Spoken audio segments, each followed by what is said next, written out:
What's up, everyone? Welcome to the Pick Six Podcast, CBS Sports Daily NFL Podcast. I'm Brinson. I'm your host, joined by Ryan Wilson and John Breech to recap a thrilling Monday Night Football game that ended 6 minutes ago between the Dallas Cowboys and the Tennessee Titans, as Dan Hansis likes to say.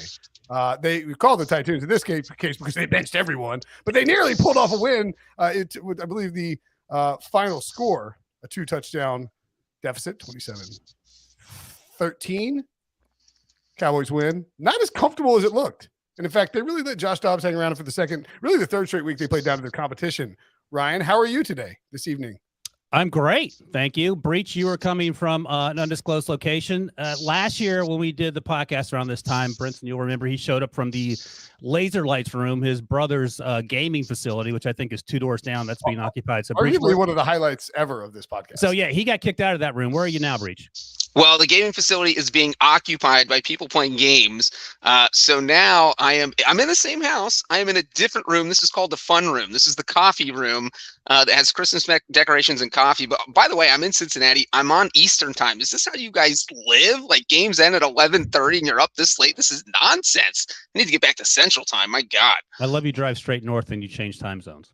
It doesn't make sense. That part, somebody needs to talk to whoever came up with the geography, the time zones. None of it makes sense. Do you think you were wise to get out of Nashville for this week where things have gone terribly for the city in terms of electricity and even worse for a team that's now lost 6 straight games? Yeah, everything's gone downhill in Nashville. I got out the right time. How long are you staying in Cincinnati, Breech?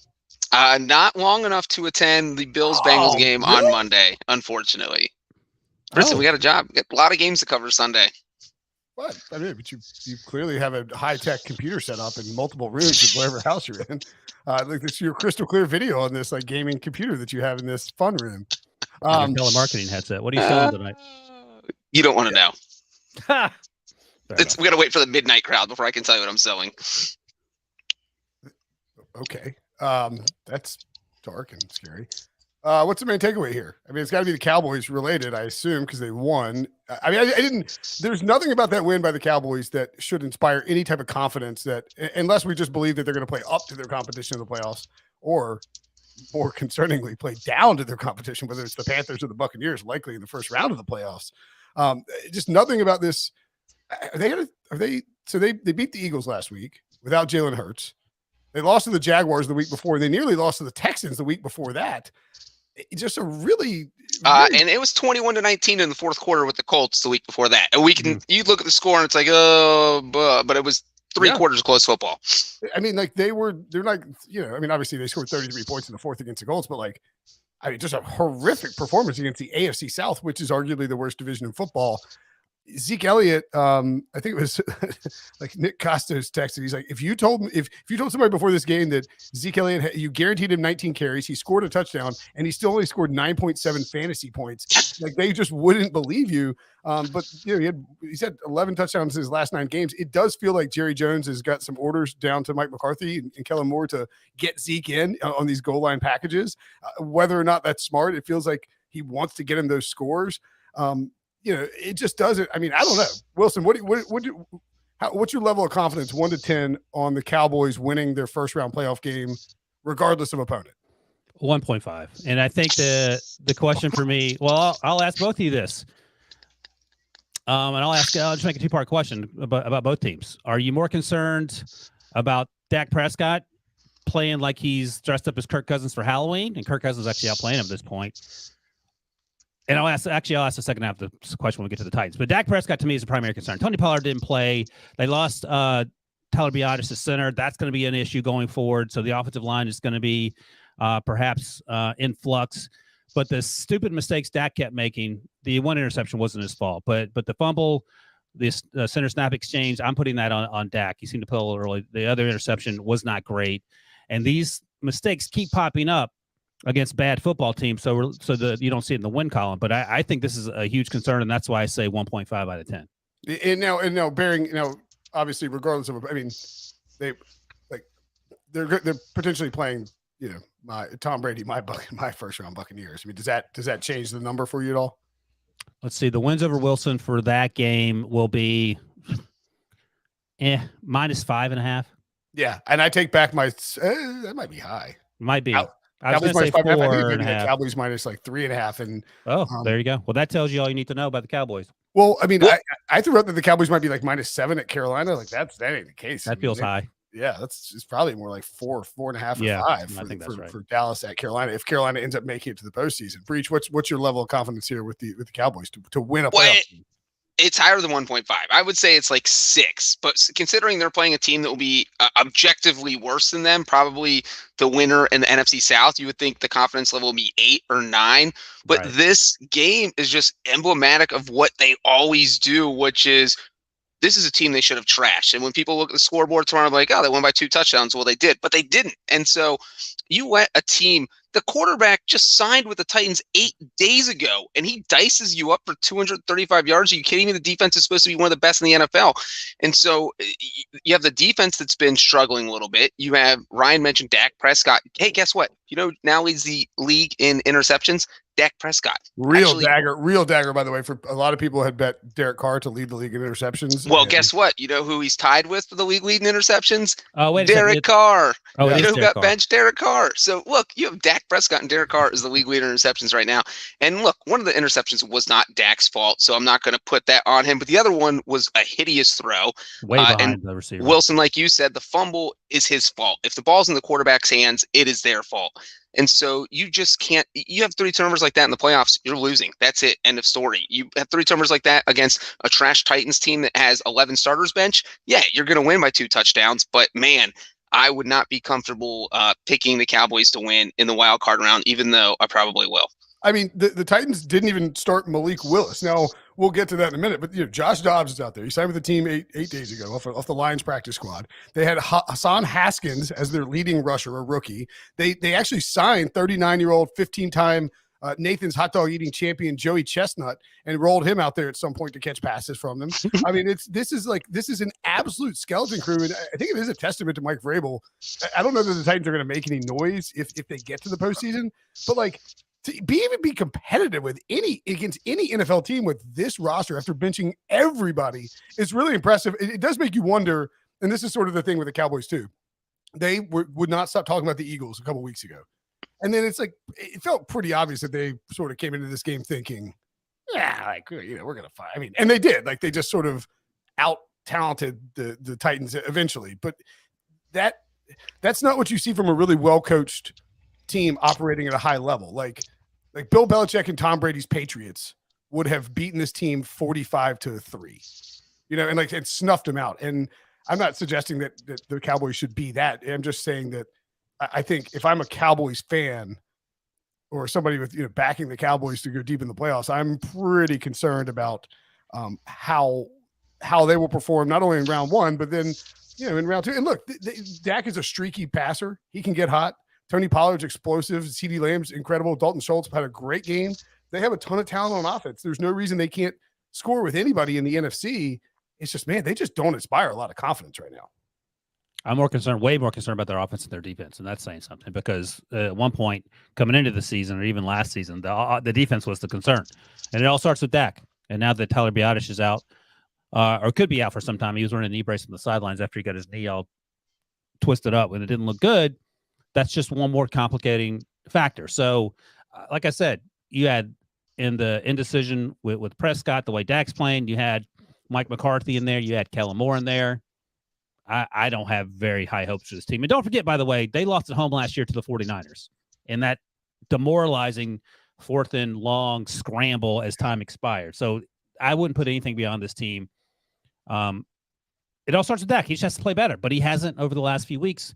And I don't know if that's going to magically change. Maybe it does. But right now, I think it's fair to have those concerns. Yeah. I memean, if you can't trust Dak right now, you can't trust the Cowboys. And that's really what it comes down to. Their entire offense has been Dak just, I'm just going to throw it to CeeDee Lamb because that's the only thing I feel comfortable with right now. Although I will say his second touchdown pass to Dalton Schultz was probably his best throw of the game. But it didn't come till the second half after it had already thrown 2 interceptions and fumbled a ball away and struggled and been errant. So it is just, if the Cowboys can't get 4 good quarters out of him, it's tough to see them getting to the divisional round or the NFC title game. So yeah, I think if I'm a Cowboys fan, my biggest concern is absolutely Dak Prescott. I can't remember who said this, but I thought it was, and I would totally attributed to him. If it was someone on Twitter, I think, but it was like the way that Dak Prescott plays, like inside of a single game, he manages to justify all of the hot take debate show, like both sides of the argument about him over the course of every single game he plays. Like he has these incredible moments where you're like, man, Dak Prescott could be a top 5 quarterback easily in the NFL. And then he has these moments where you're like, holy crap, that is some boneheaded business out there by Dak that's just unacceptable from a high level NFL quarterback. And it's that sort of thing that I just think causes people to it just makes you pause about whether or not he can do it in clutch moments, especially when you know almost with like absolute certainty that at some point Mike McCarthy is going to do something that causes Dak Prescott to be put in a situation where he has to press and then make that critical mistake, because Mike McCarthy in the playoffs, that's just sort of how he coaches. Anything else on Dak before we take a break? Come back to the Titans. No, that's all I got. All right, take a break. When we come back, Titans, they inspire themselves to win in Week 18 by resting everybody and playing hard. We'll tell you next. So, I mean, what was kind of crazy about this line is that it was, I think, 10, no, 9.5, creeped up to 10. Because we said it on Sunday night when we were doing the early odds podcast. We were like, look, Cowboys minus 9.5. Mike Vrabel already said like earlier today that he will rest his players because Week 17 means nothing to the Titans. The Jaguars in Week 7, Jaguars can still technically get a wild card spot. I actually didn't realize that until Prisco told me. A lot of stuff has to happen. If they lose, they have to win this week, lose to the Titans, and then like get a bunch of different stuff going their way. Titans were eliminated from the wild card spot already, so it made sense to bench everybody. The line jumped up. They were not eliminated from the wild card spot. It was like a 2% chance, but it could have happened. If they had beaten the Cowboys, they could have got in at 8-1 by tying Jacksonville in Week 18, which, as silly as it sounds, Raiders and Chargers last season would have both gotten in with a tie. Right. I mean, but the odds of a tie, like if you're Mike Vrabel, you do the math, and you'd rather rest your guys than bank on winning against the Cowboys and then tying the Jaguars in Week 18. So they bench everybody. They start benching guys. You see the injury report. Derrick Henry's doubtful.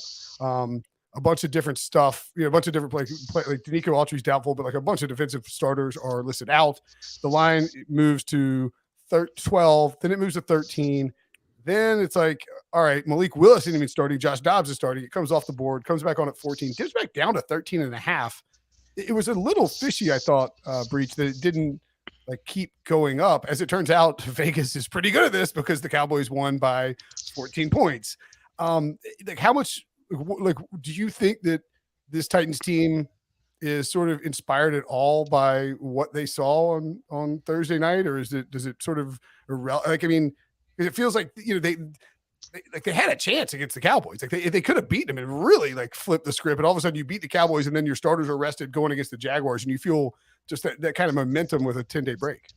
Yeah, absolutely. I wasn't surprised, because it was 9.5 when we talked on Sunday, and then the whole quarterback situation jumped up to 12.5. But I didn't think it was going to go to 15.5 or 6.5 or get anything crazy like that, because you're not dropping huge. There's not a giant talent gap between Malik Willis and Joshua Dobbs. You're not going Ryan Tannehill to Joshua Dobbs. So, and Malik Willis hasn't done anything this entire season to prove that he's worth X amount of points against the spread. So, it kind of throws it between that 12.5 and 13.5. And I think the interesting thing here is that my personal feeling, just having watched this team all season, is that Mike Vrabel said, all right, we put Ryan Tannehill on IR, which they had not done. So keep that in mind. Tannehill got injured. They were keeping this outside hope that maybe he could play in Week 18. Well, that's out the window Thursday afternoon when they put him on IR. So he's done. So then you're thinking, well, if we start Malik Willis against the Cowboys and he gets injured, then we're down to Josh Dobbs as our only option, who has been on the team for 8 days. And we'd also have to sign someone to back him up who has been on the team for 2 days because we just signed him. So that's where you're left. So you're thinking, let's keep Malik on the bench. We'll put Josh Dobbs in there. If he plays well, hell, maybe we'll start him in week 18. And if he doesn't play well, then we'll go back to Malik Willis, who didn't have to worry about getting hurt because he didn't play. And so now I think Vrabel's going to have a crazy decision because Josh Dobbs did not have Derrick Henry. He didn't have multiple offensive starters who were out, and he still played better than any game Malik Willis played all season. So I think if you're Vrabel, you have to give serious thought to starting Josh Dobbs against Jacksonville. Why is this a difficult decision, Breech? I think the only thing you're thinking if you're Tennessee or Todd Downing, the offensive coordinator, is, look, Malik's been in our offense for the past 6 months. He knows it well. Maybe I have more plays at my disposal if I have Malik in there. So maybe that makes you a little bit more comfortable. But based on what we've seen in the games that these guys have played, I think you have to roll with Dobbs. I can already hear Wilson saying, what about Malik Willis' performance makes you think he knows the offense well? Right. That's the one question. The other question is, you can pretty up the case that, we don't want to get Malik Willis hurt. But for someone who has thrown for, what's he thrown for? 55, 80, 20, and 99 yards, you would imagine you want to get him as many reps as possible. Especially against a playoff caliber defense since you're trying to make the playoffs. So if you want to sit him on the bench, you can. But I think the takeaway for me is that we trust Josh Dobbs, aerospace engineer, who has been on the team since December 21st, more than our third-round pick, who we all knew needed to sit on the bench for a year. And I think that's the takeaway. Yeah, I mean, I did HQ with Musso and Jonathan Jones 6 o'clock to preview this game, and they asked, they were like, do you think this is Vrabel possibly setting the stage for, going with Dobbs in week 18? And I mean, my initial response was like, I mean, like, Malik Willis, third round rookie. But then you remember, Vrabel won the power struggle with the GM, John Robinson, who was, I mean, obviously largely responsible with, with making that selection. And you look at Malik Willis's game logs and you watch Malik Willis play, and there's not a whole lot of film to go back and rewatch. It's not hard to grind through that. I mean, he hasn't topped 100 yards passing this season. Like that is really problematic, especially when two of his games where he played, where he started were against the Houston Texans. Like he lost the last one. Yeah, and he lost the last one. If you're getting two starts against the Houston Texans, you have to be able to go out there and throw for 100 yards or throw for 60 yards in the case of the first one. And he wasn't exactly lighting it up rushing either. 5 rushes for 12 yards. I mean, he has his high of rushing 7 for 43, that touchdown last week. I think Vrabel's just going with Josh Dobbs. I don't even think it's a matter of like, is there a decision to make? He's just going to go with Josh Dobbs because he doesn't believe that Malik Willis, again, 0-2 against the Texans, can help him beat a Jacksonville team and get into the playoffs in week 18. 1-1 against the Texans. This is right. This is sorry, my bad. No long-term indictment against Malik Willis. It's just that everyone knew coming in he wasn't going to be able to start right away, and it hasn't worked out, and that's fine. But I think it is an indictment in that this ain't Baker Mayfield, who was the number 1 overall pick and played a ton of football before he arrived in Los Angeles for the Rams and had that miracle first showing. This is Josh Dobbs, who arrived in Pittsburgh as a 4th-round pick with the understanding that he was probably going to be the number 3 and would battle for the number 2 job. Got a few reps there. I think he threw 17 passes in his career on the field during live regular season action before tonight. And he came out and looked like a much more complete running back, quarterback. And Breech, you sort of said something that was telling in that you said, this isn't Ryan Tannehill to Malik Willis. This is Josh Dobbs to Malik Willis. Well, it turns out that gap might be just nearly as big. And again, no one thought Malik Willis was going to come out and be Michael Vick this year. Right. But you thought you might see a little more. And the fact that the team isn't willing to roll with him or Vrabel in particular tells you that he's concerned, number one. And so concerned, in fact, and I do wonder if they put in a waiver claim for Baker Mayfield if we had a time machine, because the Rams are certainly higher on that list to get Baker, because otherwise Baker would be the starter right now. That's a great point, man. I'm not sure when Tannehill got hurt. So I think that Field Yates reported that the Rams are the only team to put in a waiver claim for him. But maybe Ryan was. Only one. Do we know that though? I mean, like, obviously there were reports. I just don't know if they might want a time machine just to rectify that. Although it wouldn't matter because the Rams are still worse than they are record-wise. But anyway, so they roll with Josh Dobbs, and Josh Dobbs isn't a bad plan B. I mean, when you're going through the list of quarterbacks that are available, and you're like, oh my God, we got to get Josh Dobbs in here to start over Malik Willis. That doesn't feel like a fun conversation to have. But he availed himself nicely, and a credit to him for doing that. It does feel like Vrabel's thought process was, all right, guys, we're going to throw Josh Dobbs in there, and if he is just remotely successful, we're starting him next week. That's it. Unless he falls on his face and throws 5 interceptions and throws for 12 yards and only completes 12% of his passes, as long as he's not that bad, we're going to go with him because I have no faith in Malik Willis. So, it does feel like you have to go with Josh Dobbs. The Cowboys have a decent defense, and Dobbs, again, it looked pretty good. Obviously, he's not going to look great. He's only been on the team for 8 days, and it's tough for anyone not named Baker Mayfield to look great after 8 days. But Mayfield's playing for an offensive genius, whereas but Breech also, Todd Downing is not. Not the same. Downing and McVay, not the same level. No Derrick Henry this week. Derrick Henry should be back. Right. So that'll help. And it didn't help Malik Willis when he had him. Right. So, yeah, and the other point is that, like, if you look at what Jacksonville struggled with defensively this year, they've struggled a little bit to stop the pass, and so you look at the passing numbers. Who gives us a better obviously, Derrick Henry is going to be a big part of the offense, but when you do need to throw the ball, do you trust Josh Dobbs, who threw for over 200 yards against the Cowboys, or do you trust Malik Willis, who has had 3 starts and has not thrown for 100 yards a single time?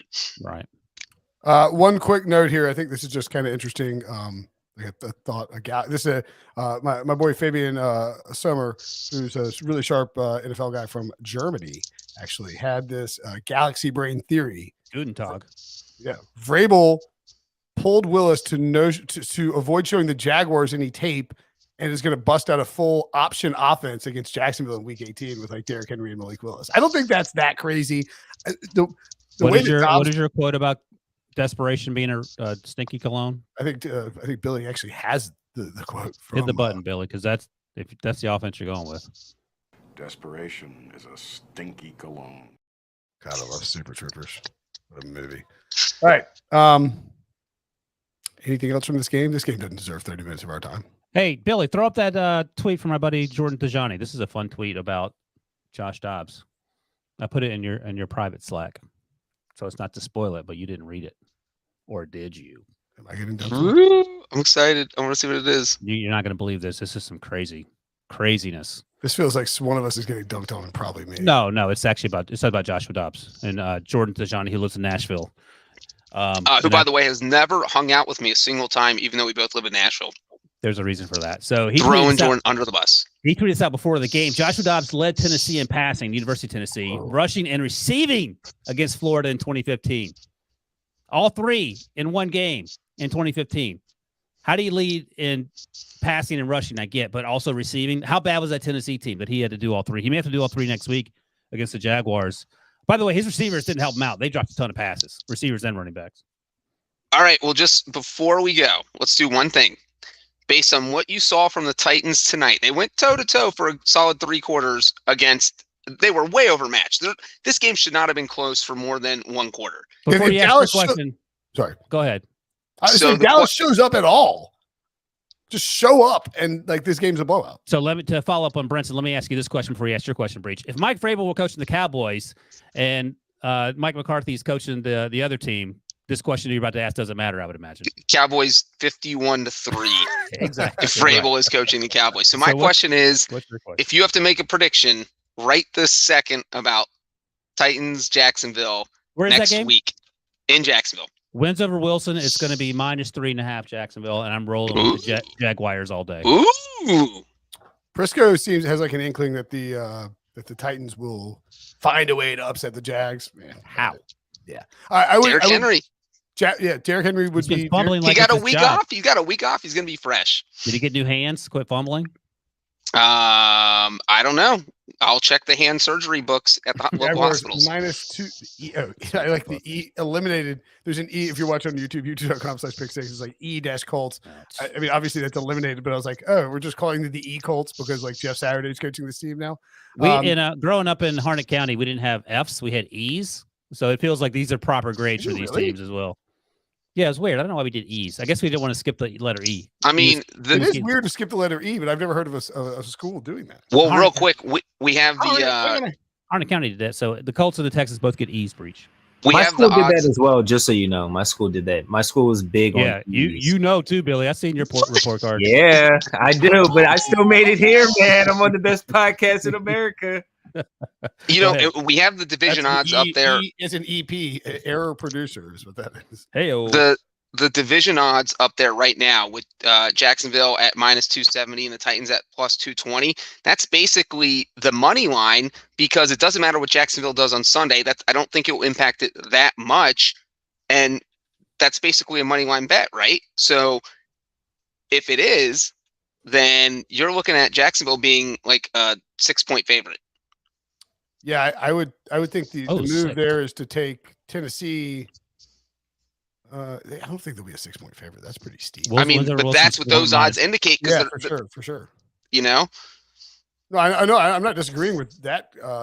I am. It's -4.5 according to me. So that's how you Is should. that wins over Wilson? I trust That's wins fine over with Wilson Wilson. over anything, And -4.5 feels sort of high. I might except be for wrong. brains over Breech, which is It is a 5.5. little disturbing that like Ryan, Butts who over is not Breech. into gambling at all, is kind of like lethally sharp. accurate with. You his know what's points. funny? He was probably like the head of the sports book at like Wynn Casino.